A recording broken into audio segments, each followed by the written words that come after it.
Hello there, welcome to Insight to Sports here on ICN2. My name is Brad Knoop, and I can honestly say today we're talking about a sport that I know nothing about. I've seen it a little bit, you see it in different ways, but the combination of several things. It's not just boxing, it's not just martial arts, and it's the American Fight League, the TV show, which you can see on WYCS on Mondays at 10:30 and then throughout the rest of the week. And we have some folks who are heavily involved in that. We've got a guy, Ron Sparks, here who is a super heavyweight, and he'll be going for the title at the Caged Inferno 6, which is on April 28th at Rupp Arena. So a big-time location for that. And then a guy who helps get people into champion mode, yes. Rock Cruz. That's right. He takes care of them, a trainer. And when we talk about the phrase mixed martial arts, what is mixed martial arts, Rock? Mixed martial arts is a combination of different disciplines rolled into one package into a fighting mode. So what happens is you have boxing, you have Muay Thai, which is knees and elbows, okay? And then from there, if you go to the ground, you have Jiu-Jitsu, you have your Roman Greco wrestling. So it's all different types of disciplines mixed into one fighting machine. And I mean, you got to be in pretty good shape then if you're going to do all these things at once, right? Well, the thing is, what people don't understand is there's different types of cardio.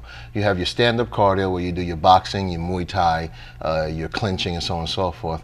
And then you have your ground cardio, okay, where you do your wrestling, your jiu-jitsu, and other ground disciplines. So each one of those disciplines, whether it be stand-up or ground, is totally different cardio. So you got to be, let me tell you something, mixed martial artists are probably one of the top people or people in that are physically fit. And do you feel that way, Ron? Well, I'm 300 pounds and I'm probably about, I don't know, 9% body fat, so yeah, I feel that way. Oh, well, let me ask you this. When people think of caged fighting and this, they think it's a pretty brutal thing, but that's not the case. If you're trained, it's not, everybody, I mean, everybody you see, they think, oh, how do you do this, or why do you do it? I enjoy it. It's a sport. It's just like somebody playing basketball or football, anything like that. We are trained doing this. I mean, it's something that I do 5 days a week. I train 5 days a week hard to be good at it, and also to, keep from injury. It's no different than being a boxer or anything else as far as any sport, I think. It's, as brutal as you can make it, and so is football and everything else. So, I mean, I would say probably football players got more injuries than MMA guys. I would probably, I'd almost say 100%. Let's talk about some of the basics of fighting. I mean, you may be able to tell their pipes are a little bigger than mine. I mean, it takes discipline, hard work, and to do that. And what are some of the ins and outs of training and why you would need that to get into MMA? Well, with any type of, especially with the MMA, you need your stand-up. Okay, like any fight starts on your feet.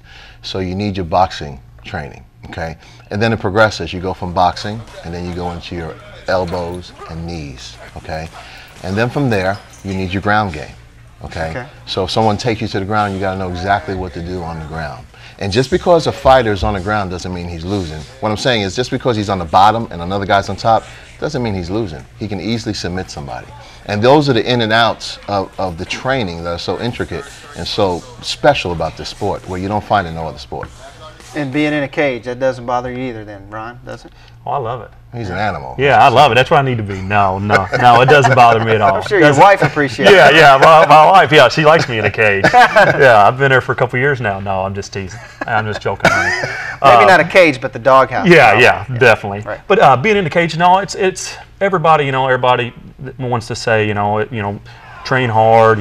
Everything is. It's going to be, you're going to get hurt, Ron. You got to be careful, this and that. It's just like boxing. I boxed for years before I even started to even do this. I've done kickboxing, Muay Thai, and then I got with Louisville Fight Club and Derby City Mixed Martial Arts, and started doing the MMA, and I love it. I mean, this right here is definitely the sport I'm going to stick with, and I've been around all of it, from boxing to everything, and this, to me, there's no difference. And one of the big events coming up, April 28th at Rupp Arena, big venue for Caged Inferno 6, and you can find out more information at that by going to cagedinferno.com. And Ron, I would guess that's like one of the ultimate events that you have in. Yeah, I'm getting ready to fight for the super heavyweight belt with the guy Ryan Norris, I believe his name is. He's 6'9", 375 pounds. I heard he's a big, tough guy. It's going to be a great fight.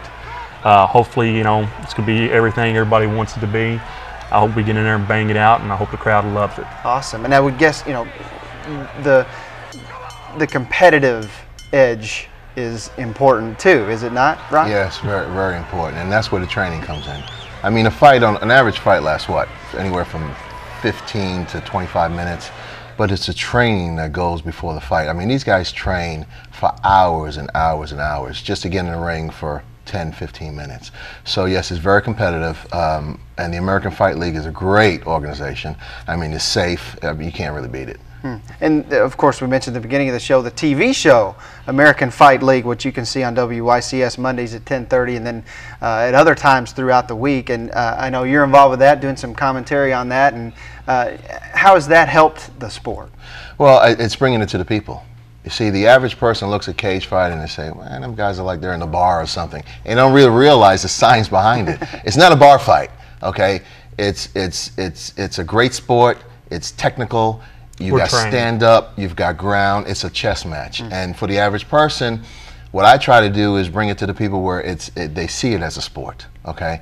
What it is. Right. Not like a big bar fight or anything. Nothing like that. Far from it.